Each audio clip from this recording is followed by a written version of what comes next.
आदरणीय सभापति जी, सदन में किसान आंदोलन की भरपूर चर्चा हुई है। ज्यादा से ज्यादा समय जो बातें बताई गई वो आंदोलन के संबंध में बताई गई। किस बात को लेकर के आंदोलन है उस पर सब मौन रहे। आंदोलन कैसा है, आंदोलन के साथ क्या हो रहा है, ये सारी बातें बहुत बताई गई, उसका भी महत्व है। लेकिन जो मूलभूत बात है, अच्छा होता कि उसकी विस्तार से चर्चा होती। वैसे हमारे माननीय कृषि मंत्री जी ने बहुत ही अच्छे ढंग से कुछ सवाल भी पूछे हैं। उन सवालों के जवाब तो नहीं मिलेंगे, मुझे खातरी है, लेकिन उन्होंने बहुत ही अच्छे ढंग से इस विषय की इस सदन में चर्चा की है। मैं आदरणीय देवेगौड़ा जी का बहुत आभारी हूं कि उन्होंने इस पूरी चर्चा को एक गांभीर्य दिया और उन्होंने सरकार के जो अच्छे प्रयास है उसकी सराहना भी की, क्योंकि वो किसानों के लिए समर्पित रहे हैं जीवन भर, और उन्होंने इस सरकार के प्रयासों की सराहना भी की और उन्होंने अच्छे सुझाव भी दिए। मैं आदरणीय देवेगौड़ा जी का हृदय से आभार व्यक्त करता हूं। आदरणीय सभापति जी, खेती की मूलभूत समस्या क्या है, उसकी जड़ें कहां है, मैं आज पूर्व प्रधानमंत्री चौधरी चरण सिंह जी ने जो विस्तार से वो बताया था उसी का जिक्र करना चाहता हूं। बहुत लोग हैं जो चौधरी साहब की विरासत संभालने का गर्व करते हैं, वो जरूर इस बात को समझने का शायद प्रयास करेंगे। वो अक्सर 1970-71 जो एग्रीकल्चर सेंसस हुआ था उसका जिक्र उनकी भाषण में हमेशा आता था और उल्लेख करते थे। चौधरी चरण सिंह जी ने क्या कहा था, उनका कोट है, किसानों का सेंसस लिया गया तो 33% किसान ऐसे हैं जिनके पास जमीन 2 बीघे से कम है, 2 बीघे नहीं है, 2 बीघे तक है, 2 बीघे से कम। 18% जो किसान कहलाते हैं उनके पास 2 बीघे से 4 बीघे जमीन है, यानी आधा हेक्टर से 1 हेक्टर, ये 51% किसान है। ये चाहे कितनी मेहनत करे, अपनी छोटी सी जमीन पर इनकी गुजर ईमानदारी से उसमें हो नहीं सकती। ये चौधरी चरण सिंह जी का कोट है। छोटे किसानों की दयनीय स्थिति चौधरी चरण सिंह जी के लिए बहुत ही हमेशा पीड़ा देती थी और हमेशा उसकी चिंता करते थे। अब हम आगे देखें, ऐसे किसान जिनके पास 1 हेक्टर से भी कम जमीन होती है, 1971 में वे 51% थे, आज 68% हो चुके हैं। यानी देश में ऐसे किसानों की संख्या बढ़ रही है जिनके पास बहुत थोड़ी सी जमीन है। आज लघु और सीमांत किसानों की मिलाएं तो 86% ज्यादा किसान के पास 2 हेक्टर से भी कम जमीन है, और ऐसे किसानों की संख्या 12 करोड़ है। क्या इन 12 करोड़ किसानों के प्रति हमारी कोई जिम्मेवारी नहीं है? क्या देश की कोई जिम्मेवारी नहीं है? क्या हमने कभी हमारी योजनाओं के केंद्र में इन 12 करोड़ किसानों को रखना पड़ेगा कि नहीं रखना पड़ेगा? ये सवाल का जवाब चौधरी चरण सिंह जी हमारे लिए छोड़ करके गए हैं। हमें जवाब को ढूंढना होगा। हमें चौधरी चरण सिंह जी को सच्ची श्रद्धांजलि देने के लिए भी, इस काम के लिए जिसको जो सूझे, जिसको मौका मिले, सबने करना होगा, तब जाकर के हम इन कर सकते हैं। अब पहले की सरकारों की सोच में छोटा किसान था क्या?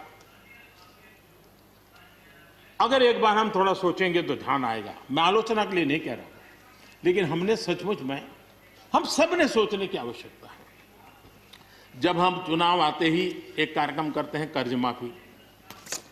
अब वो किसान का कार्यक्रम है कि वोट का कार्यक्रम है, वो तो हिंदुस्तान में हर कोई भली भांति जानता है। लेकिन जब कर्ज माफी करते हैं तब छोटा किसान उससे वंचित रहता है, उसके नसीब में कुछ नहीं आता है, क्योंकि कर्ज माफी जो बैंक से लोन लेता है उसके लिए होती है। छोटा किसान का बेचारा बैंक में खाता नहीं, वो कहाँ लोन लेने जाएगा। हमने छोटे किसान के लिए नहीं किया, भले ही हमने राजनीति कर ली हो। 1-2 एकड़ जमीन वाले किसान जिसके पास बैंक का खाता भी नहीं है, न वो कर्ज लेता है, न कर्ज माफी का फायदा उसको मिलता है। उसी प्रकार से पहले की फसल बीमा योजना क्या थी? एक प्रकार से वो बीमा जो बैंक गारंटी के रूप में काम करता था, और वो भी छोटे किसान के लिए तो नसीब ही नहीं होता था।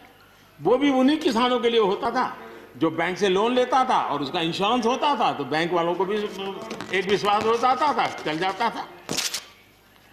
आज 2 हेक्टेयर से कम कितने किसान हो गए जो बैंक से लोन है? सिंचाई की सुविधा भी छोटे किसान के नसीब नहीं हुई। बड़े किसान तो बड़ा बड़ा पंप लगा देते थे, ट्यूबवेल कर देते थे, बिजली भी ले लेते थे और बिजली भी मुफ्त मिल जाती थी, उनका काम चल जाता था। छोटे किसान के लिए तो सिंचाई के भी लिए दिक्कत थी, वो तो कभी ट्यूबवेल लगा ही नहीं सकता था, कभी कभी तो उसको बड़े किसान से पानी खरीदना पड़ता था और जो दाम मांगे वो दाम देना पड़ता था। यूरिया, बड़े किसान को यूरिया प्राप्त करने का कोई प्रॉब्लम नहीं था, छोटा किसान को रात रात लाइन में खड़े रहना पड़ता था, उस पर डंडे चलते थे और कभी कभी तो बेचारा यूरिया के बिना घर वापस लौट जाता था। ये हम छोटे किसानों के हाल जानते हैं। 2014 के बाद हमने कुछ परिवर्तन किए। हमने फसल बीमा योजना का दायरा बढ़ा दिया ताकि किसान, छोटा किसान भी उसका फायदा ले सके, और बहुत मामूली रकम से ये काम शुरू किया। और पिछले 4-5 साल में फसल बीमा योजना के तहत 90,000 करोड़ रुपए, ये छोटी रकम नहीं है, 90,000 करोड़ रुपए उसके क्लेम किसानों को मिले। कर्ज माफी से भी आंकड़ा बड़ा हो जाता है। छोटा किसानों को किसान क्रेडिट कार्ड, हमारे यहाँ किसान क्रेडिट कार्ड हुए, लेकिन बड़े किसानों तक गए और वो बैंक से बहुत ही, कुछ तो राज्यों में 0% से ब्याज से उनको मिल जाते थे पैसे, और उनके कोई न कोई दो धंधा व्यापार होता था, पैसे वहां भी लग जाते थे। छोटे किसान के नसीब में ये नहीं था। हमने तय किया हिंदुस्तान के हर किसान को किसान क्रेडिट कार्ड देंगे। इतना ही नहीं, हमने उसका तो दायरा फिशरमैन तक भी बढ़ा दिया ताकि वो भी इसका फायदा उठा सके। और 2.25 करोड़ से ज्यादा किसानों तक ये किसान क्रेडिट का काम पहुंच चुका है, और बाकी भी राज्यों से आग्रह कर रहे हैं कि लगातार उसको आगे बढ़ाएं ताकि ज्यादा से ज्यादा किसान इसका लाभ उठा सके, और राज्यों की मदद जितनी ज्यादा मिलेगी उतना ज्यादा ये काम हो जाएगा। उसी प्रकार से हम एक योजना ले आए, प्रधानमंत्री सम्मान निधि योजना। सीधे किसान के खाते में, और ये गरीब किसान को, जिसके पास कभी इस प्रकार की मदद नहीं पहुंची। 10 करोड़ ऐसे परिवार हैं जिनको इसका लाभ मिल गया। और अगर बंगाल में राजनीति आड़े न आती तो बंगाल के किसान भी अगर जुड़ गए होते तो ये आंकड़ा उससे भी ज्यादा होता, और अब तक 1,15,000 करोड़ रुपया इन किसानों के खाते में गया। ये गरीब छोटे किसान, उनके पास गया है। हमारी सब योजनाओं के केंद्र बिंदु में सॉइल हेल्थ कार्ड, हमने 100% सॉइल हेल्थ कार्ड की बात कही ताकि हमारे छोटे किसान को भी उसकी जमीन कैसी है, कौन सी उपज के लिए योग्य होगा। हमने 100% सॉइल हेल्थ कार्ड के लिए काम किया। उसी प्रकार से हमने यूरिया का निमकोटी 100% किया।